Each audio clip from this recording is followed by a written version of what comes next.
ഇപ്പോൾ നിയമസഭാ തെരഞ്ഞെടുപ്പുമായി ബന്ധപ്പെട്ട പ്രചാരണങ്ങളൊക്കെ ഇങ്ങനെ കൊഴുത്തുകൊണ്ടിരിക്കുമ്പോൾ ആരോപണ പ്രത്യാരോപണങ്ങൾ സജീവമാകുമ്പോൾ ഇതുവരെ ഡീൽ ആരോപണമാണ് ഏറ്റവും പ്രബലമായി ഉയർന്നു കേട്ടത്.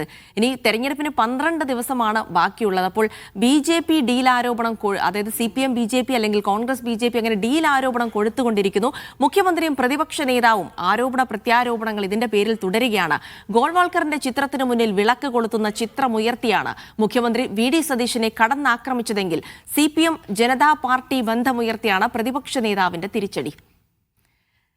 വിജിൻ വായന്തോട് തിരുവനന്തപുരത്ത് നിന്ന് വിവരങ്ങൾ നൽകും. വിജിൻ, അങ്ങനെ ഇപ്പോൾ തെരഞ്ഞെടുപ്പിൽ ഡീൽ ആരോപണം അത് ചരിത്രത്തിലേക്കൊക്കെ കടന്നു കയറിക്കൊണ്ട് പഴയ ചിത്രങ്ങളൊക്കെ എടുത്തുകൊണ്ട് പ്രതിപക്ഷ നേതാവിന്റെയും മുഖ്യമന്ത്രിയുടെയും ഒക്കെ ഡീൽ ആരോപണം കൊഴുക്കുന്നു. ആർക്കാണ് ജനതാ പാർട്ടിയുമായി ബന്ധമുണ്ടായിരുന്നത്? ഇപ്പോൾ പിണറായി വിജയൻ ജയിച്ചു വന്നത് അവരുടെ സഹായത്തോടെയാണെന്ന് പറയുന്നു. ഗോൾവാൾക്കറിന്റെ ചിത്രത്തിന് മുന്നിൽ വിളക്ക് കൊളുത്തിയത് പറയുന്നു. അങ്ങനെ എല്ലാ വിവാദങ്ങളും ഇപ്പോൾ എത്തിച്ചേർന്ന് നിൽക്കുന്നത് ഡീൽ ആരോപണവുമായി ബന്ധപ്പെട്ടാണ്. എന്തായാലും തെരഞ്ഞെടുപ്പ് രാഷ്ട്രീയത്തെ വളരെ സജീവമാക്കുന്നുണ്ട് നിലവിലെ ഡീൽ ആരോപണം.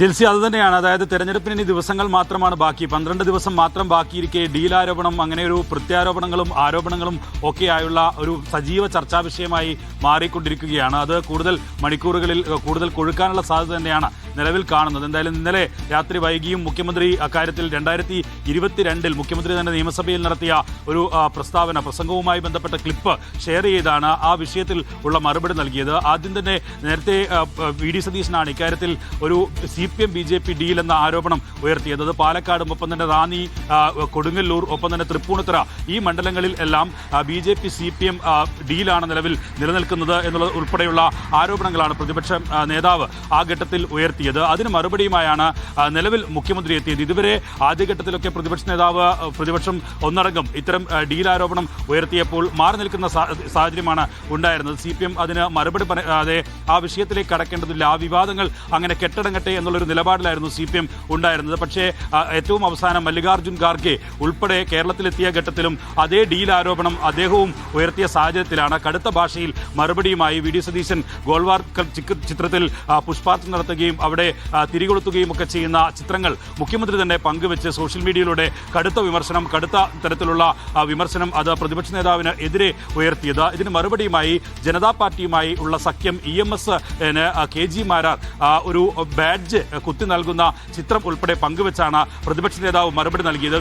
പിണറായി വിജയൻ കൂത്തുപറമ്പിൽ മത്സരിച്ച് വിജയിച്ചത് ഉൾപ്പെടെ ഈ ജനതാ പാർട്ടിയുടെ വോട്ട് കൊണ്ടാണ്, BJP ഡീലിന്റെ ഭാഗമായിട്ടാണ് അവിടെ ആദ്യം തന്നെ വിജയിച്ചത് എന്നുള്ള ആരോപണമാണ് പ്രതിപക്ഷ നേതാവ് ഉയർത്തിയത്. അതുമായി ബന്ധപ്പെട്ട് തുടർന്നാണ് മുഖ്യമന്ത്രി ജനസംഘവും ജനതാ പാർട്ടിയും രണ്ടും രണ്ടാണ്. ജനതാ പാർട്ടിയുമായി 1970 ശേഷം 77 ഈ അടിയന്തരാവസ്ഥ കഴിഞ്ഞതിന് ശേഷം ഉണ്ടായ സഖ്യം അത് ദേശീയ തലത്തിൽ തന്നെ സംഘടനാ കോൺഗ്രസ് ഉൾപ്പെടെയുള്ള പാർട്ടികൾ ഒന്നിക്കുകയും അതിന്റെ സംഘടനാ സംവിധാനങ്ങളെ പൂർണ്ണമായും നിർജീവമാക്കിക്കൊണ്ട് ആ ജനതാ പാർട്ടിയായി മാറുകയും ചെയ്തതിന്റെ ചരിത്രം ഉൾപ്പെടെ ഉയർത്തിയുള്ള പ്രതിരോധമാണ് മുഖ്യമന്ത്രി തീർത്തത്. എന്തായാലും ഈ തെരഞ്ഞെടുപ്പിലെ ഒരു പ്രധാന വിവാദ വിഷയമായി BJP ഡീൽ മാറുകയാണ്. അത് കോൺഗ്രസ് BJP ഡീൽ CPM ഉയർത്തുന്നു, ഒപ്പം തന്നെ CPM BJP ഡീൽ അത് പ്രതിപക്ഷ നേതാവും കോൺഗ്രസും UDF-ഉം എല്ലാം ഉയർത്തുന്നു. അങ്ങനെ ന്യൂനപക്ഷ വോട്ടുകളിൽ ഉൾപ്പെടെ കണ്ണുനട്ടുള്ള ഒരു നീക്കം ഇരുപക്ഷവും നിലവിൽ നടത്തിക്കൊണ്ടിരിക്കുകയാണ്. അത് വരും മണിക്കൂറുകളിലും എന്തായാലും കൊഴുക്കുമെന്ന കാര്യത്തിൽ സംശയമില്ല. ജിൽസി, അപ്പോൾ ഇനിയുള്ള 12 ദിവസവും ഒരുപക്ഷെ ഡീൽ ആരോപണത്തിൽ തന്നെയായിരിക്കും പ്രധാനമായും ആരോപണ പ്രത്യാരോപണങ്ങൾ നടക്കുക. ന്യൂനപക്ഷ വോട്ടുകളിൽ കണ്ണുവെച്ചുകൊണ്ടുള്ള തെരഞ്ഞെടുപ്പ് നീക്കം അത് എത്രത്തോളം